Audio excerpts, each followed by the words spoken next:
I was reading a story about a lady called Margaret Hawkery who lived in New Orleans, and some of you may be familiar with her life story. And this is it in brief. Margaret was brought up poor and she could neither read nor write.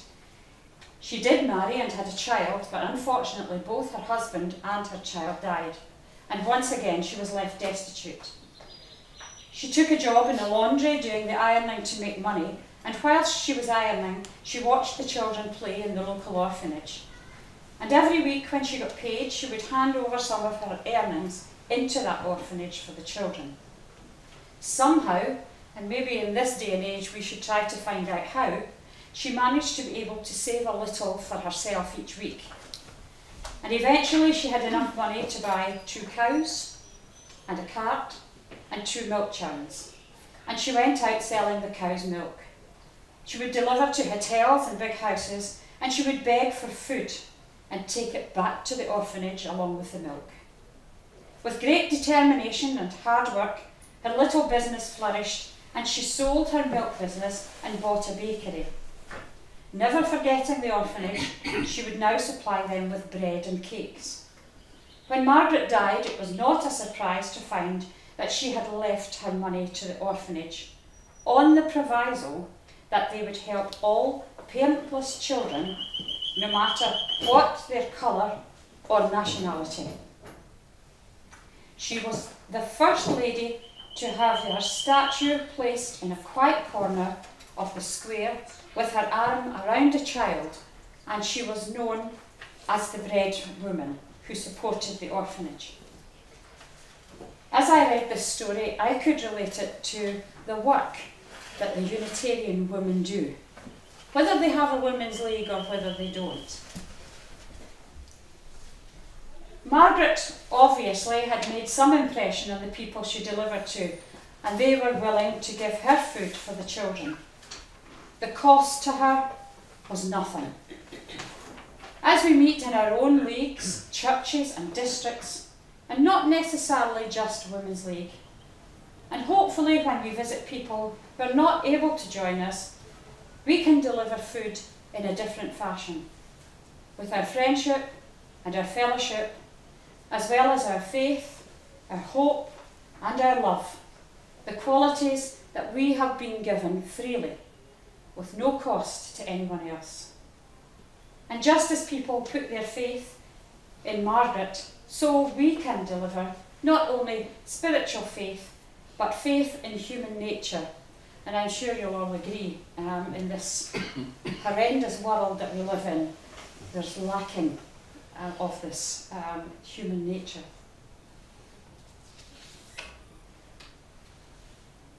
We had our centenary last year, and we made a new bookmark. And it reads, "The Unitarian Women's League was founded in June 1908 by the foresight of a group of determined women to support, sustain and promote Unitarian churches and chapels, a task that continues today.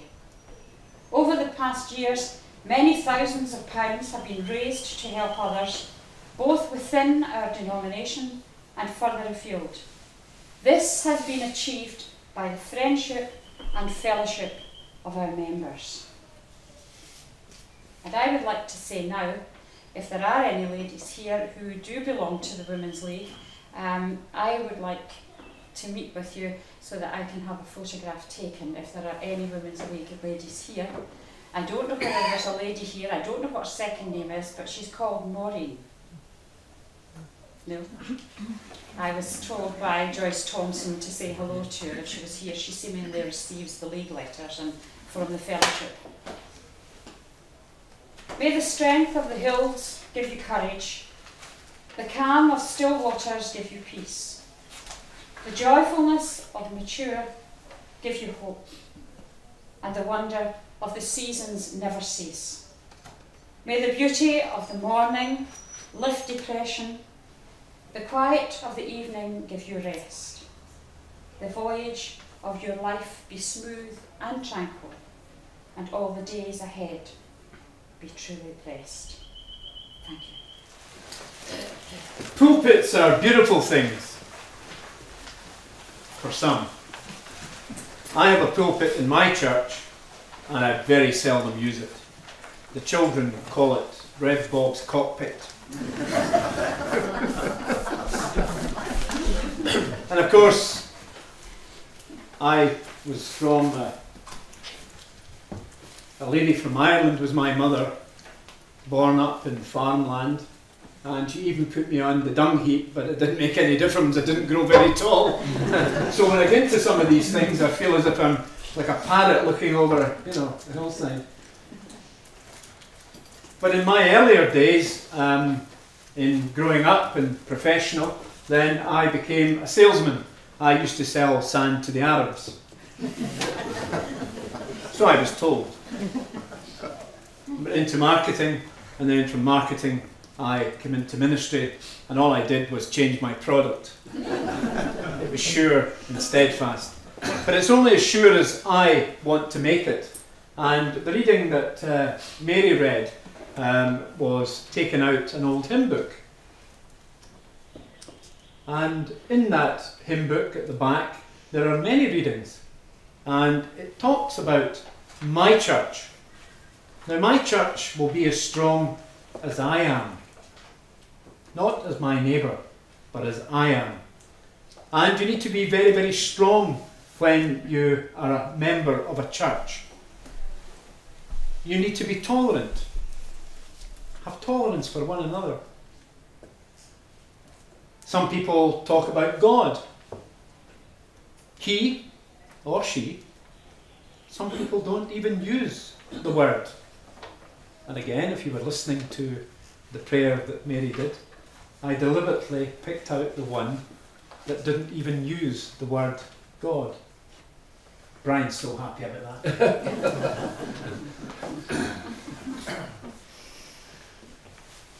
I'm involved a lot in broadcasting, and you only have 7 seconds to either switch someone on, or maybe I should ask one of the ladies at the back, what have you been thinking about in the last moment? Did you put your oven on for the joint for tonight's dinner? You're hoping that the timer will be okay. Did I leave those clothes in the dryer that's still running? Or are you thinking about where you're going this afternoon? Or are you hoping to dive up and get the best of the cakes before everyone else has got them? Yes, we need to be focused on what we're involved in. And this year, in the General Assembly, we were focused on future ministry and growth. I think it's important that we have a vision plan. And what a better place to talk about future ministry and vision plans than in Australia.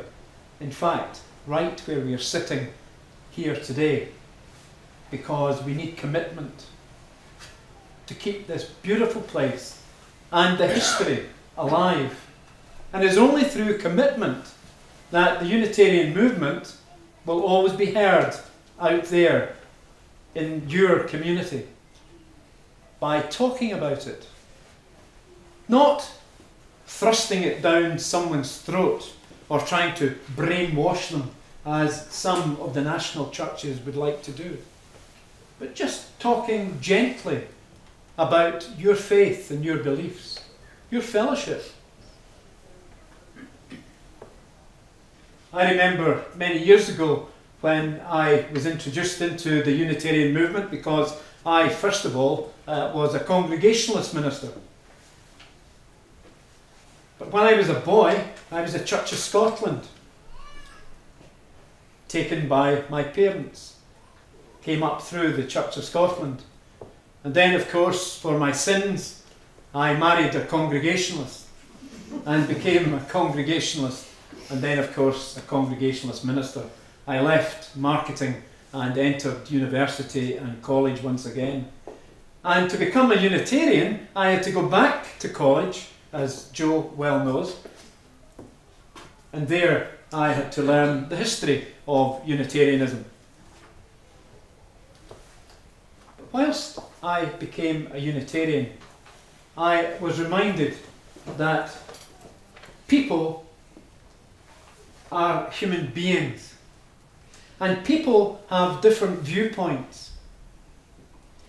And the first thing that I had to do was to learn about my congregation and my people. Now, any one Sunday in my church, I have Roman Catholics, I have Methodists, I have Congregationalists, I have Church of England.